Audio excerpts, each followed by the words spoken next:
আল্লাহ সর্বোত্তম পরিকল্পনাকারী। দোয়া করবেন, সবাই সাবধানে থাকেন। মানুষ পরিবর্তনশীল। হজরত মাওলানা শায়েখ মুফতি হাফিজি কারিমি, ঠিক আছে, হজরত মাওলানা পলক আহমদ সাহেবরে দেখলে বোঝা যায় যে মানুষ কেমন পরিবর্তনশীল।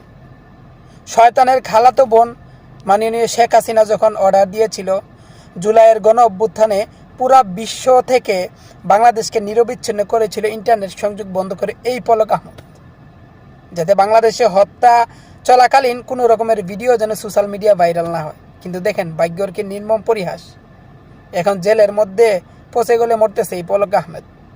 তার মুখে শোনা যায় সত্যের বাণী, শুকরিয়া, আলহামদুলিল্লাহ। আসলে এটাই ভাগ্যের নির্মম পরিহাস।